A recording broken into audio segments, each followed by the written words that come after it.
Hello, ladies and gentlemen, and welcome back to Glorious Estates. And tonight, I figured we'd do something just fun and quick and easy. I got back another of our beautiful load of diamonds from when we send in scrap. So what actually happens is, if I have pieces that are broken, unreferable, unsellable, beyond even my means, I can send them in, and they'll actually have the ability to extract the stones and send them back to me. This is just like kind of one of those fun ways that we pick up extra added stuff for our jewelry. It allows us to do repairs for quite a bit less than a lot of other places because we're not having to order a whole lot of new stones. We're able to do everything, basically with pre-owned, pre-loved materials, and voila, this is what we got. Now, there's not going to be any massive, huge pieces in here. We're going to have a bunch of smaller, everyday ones. But one of the first steps that I always like to do is pick them up and put them through our sorter. And this helps us sort by size. So actually, you can pick out any one of a different millimeter set and figure out what gauge you want your pieces to be. Sorry about that little one, but had to get rid of them. Here we go. So we'll drop them in here. We'll spin them around, and we'll see what kind of larger stuff that we get, because this kind of stuff is always a mix. You're never quite sure what all you're going to get back, because you can never remember what it was that you sent in. So here we go. Voila. Here we go. Give it a good toss, a good shake, and voila, there we go. So the first thing you'll notice is that one of these is not like the other. And what we're looking at is this one here. And I'll show you what I'm talking about. How it is severely off-colored. It's basically looks incredibly scratched, and that's because it is. One of the processes that they use is what they do called frosting them. So what they'll do is they'll put them through just a whole lot of heat and turbulence and everything like that, chemically. And what that does is make them come out of the process like this so that it's easily identified as not a diamond. So if you're wondering how we do that so easily and so fast, we can take pieces like this, throw them to the side, because in the overall scheme of things, they don't really count. So we're going to take a look at some of the other larger ones. This one is really kind of cool, actually, now that I look at it. This is awesome. This is a European cut diamond. So this one's going to be cut between 1890 and 1920. Hang on, I'll set it up and let y'all get a better view of this. And you can distinctively tell, because in the center of that stone is that pinpoint. And that's actually not a piece of carbon or, a miscut. What that is the culet on the diamond. The cut on the diamond is flat. And what it does is pronounces and it creates that really single spot in the center of the stone. And that allows you to date it more appropriately to when that style of stone was cut. Like I said, between 1890 and 1920. So this kind of stone is perfect for any of you folks out there that are looking to repair something that's in the vintage antique line. Because I love when people bring us their old stuff to get repaired, to get it refurbed, everything like that. But I hate it when their only option to fix it is to use modern materials. So picking up a beauty like this is just awesome, and that'll help somebody else in the future restore their beauty to absolute where they need to be. All right, so this one here is going to be a 3/4 carat, 0.77 carat diamond. And let me get you, I don't normally price a whole lot of these, but this one I figured I might as well price because we have it here, and it's slightly off color.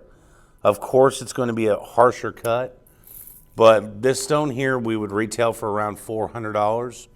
And if you shopped those around, if you went and found one of these that was even available somewhere else, they would almost add a zero to it because you don't run across these very often.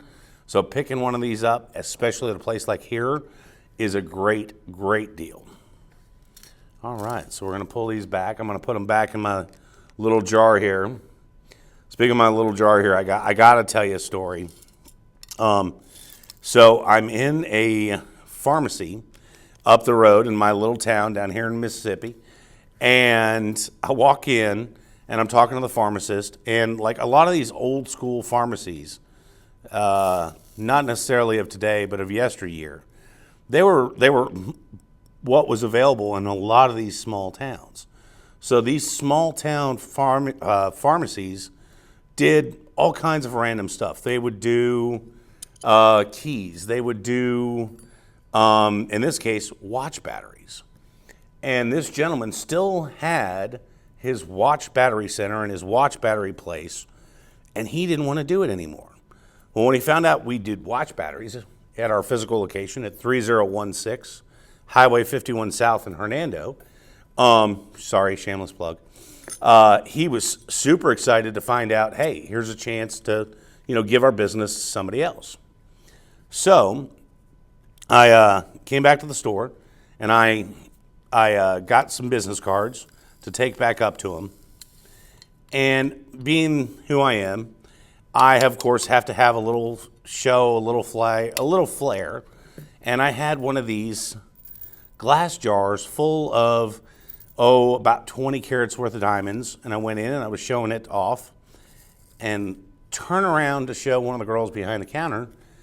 And lo and behold, it slips out of my hand, bounces right off the counter, hits the ground, and explodes into a shower of broken glass and diamonds, all behind the counter of this little pharmacy, right? And I'm just mortified. I jump behind the counter, get on my hands and knees, and start scooping these things up. Of course, I did not take any precautions, and I just start cutting the hell out of my hands on the glass. So now here I am, completely exposed on my hands and knees in this bougie little pharmacy in Hernando, Mississippi, bleeding all over their ground, covered in diamonds and glass. Needless to say, it was not a fun day. My butt is in the air, and all of a sudden, from up at the counter, I hear, "Hi, Scott," and I look up and realize it's one of my customers. So even worse. I get them all together. I get them all packed. I get back to the shop, and they're calling me going, "Hey, did you get them all?" I'm like, I don't know. I won't know until I get them back and get them on a scale. Well, they called me and said, "We found another one." No, couldn't do it. Sorry, absolutely not. Not going to do it. Can only do so much in a day. I sent Gabs, our manager, up. I'm like, "Nope, you got to take care of this one. Sorry, can't do it. Not today." But anyhow, I just thought y'all would enjoy the story of a little bit of humiliation on my part. So, all right, here we go. This is the next size down that I like to do. And we all got all kinds of weird stuff in here. Remember, we were talking about those frosted ones that let you know instantly that they were not good? Here we go. So, yeah, put that back where it belongs. And the only thing that screams out to me, and I know y'all are thinking, well, what's going on, is that one, it doesn't look like the rest of them. So we get this in here, get a good view on it, and I'll show you what I'm looking at. This one here is not a diamond, and it's also not a CZ. What this one actually is a white sapphire. Right? And you can tell from the mix of cuts that it's not going to end up the same out of the chemical process as a CZ. But you can tell from the cut that it is not a generic diamond. Voila. Even on the underside.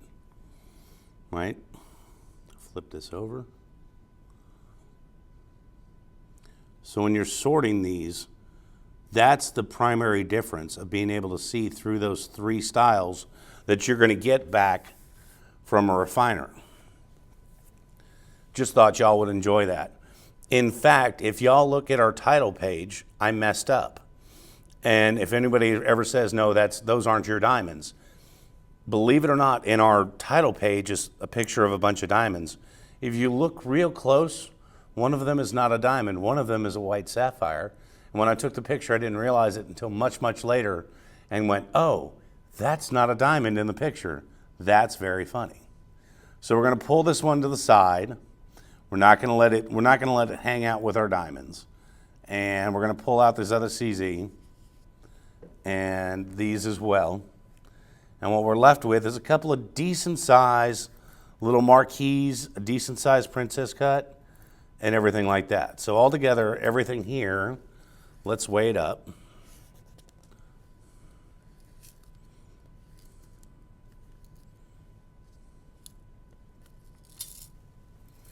Is going to be about 4.7 carats. Yeah, each one of these is going to end up being right at a quarter carat. Yeah, right at a quarter carat, between a quarter and a third of a carat.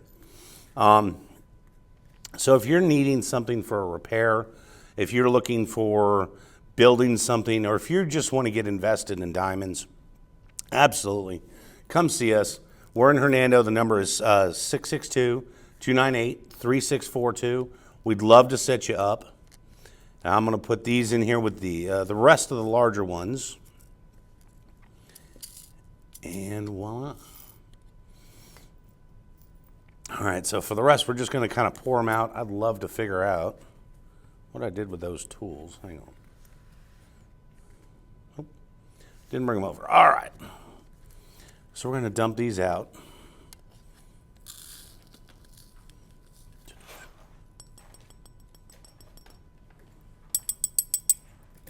Voila.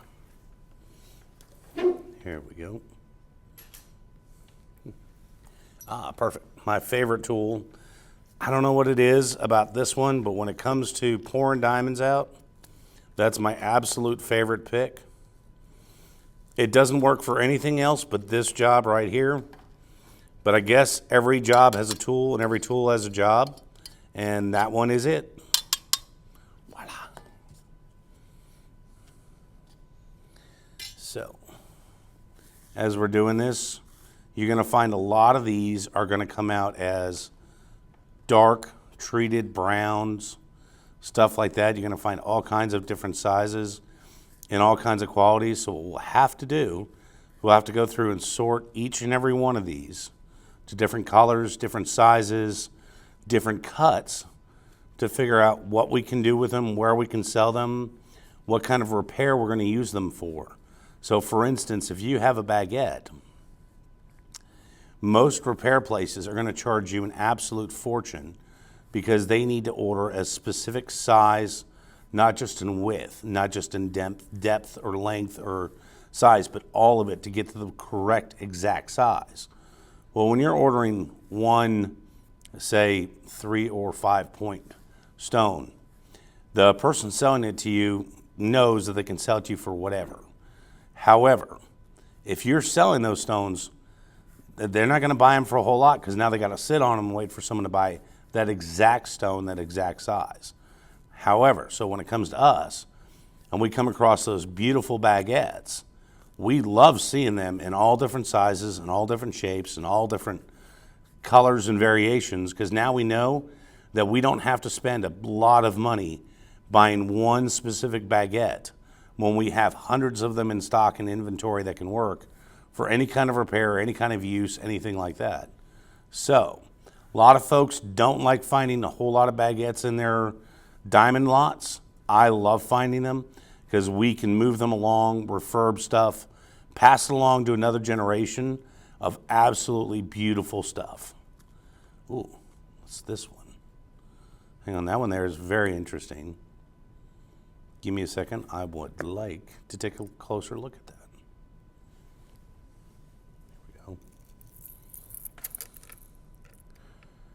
All right, yeah, it's just a much lower quality diamond. Hang on, I'll let you take a better look at it. Let me lock it in real quick. Yeah, isn't that weird? It's almost like an off color, offshoot, especially when we compare it to something like this, which has a much higher quality and much higher color. Voila.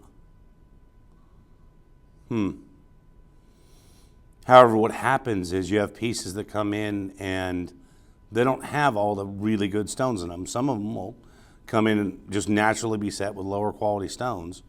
Well, you can't replace a lower quality stone with a higher quality stone without making it look kind of offshoot, kind of off kilter. So great, excellent. Now we've got an extra piece to kind of throw in there. But I don't know. I figured we'd show a couple of these off and everything like that. Got more CZs, stuff that's been frosted. Doesn't look good. And luckily, it's easier to kind of pick out like that. Anywho, I got a couple hours in front of me of doing this. So thank y'all for joining us. Like I said, it was just kind of a light evening. We weren't going to do much. We're not going to, amaze anybody's mind. But why not show off one of the weird parts of work that we get to do that a lot of people don't know about in the world of jewelry recycling, jewelry repair, jewelry everything. Something like this that is fun, unusual, and cool. As always, we know your time is the most valuable thing. So thank you for spending your time with us. In the meantime, if there's anything you need, anything at all, anything that we can help with, let us know. We'll do everything in our power to give you a hand. And as always, can't wait to see you next time. See you then.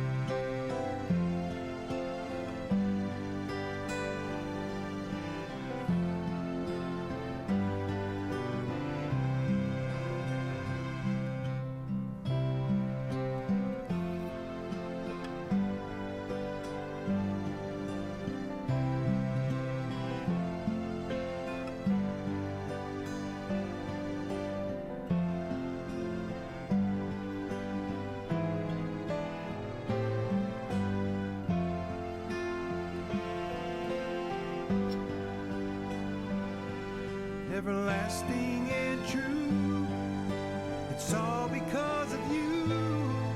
That smile sure looks good on you. That smile sure looks good.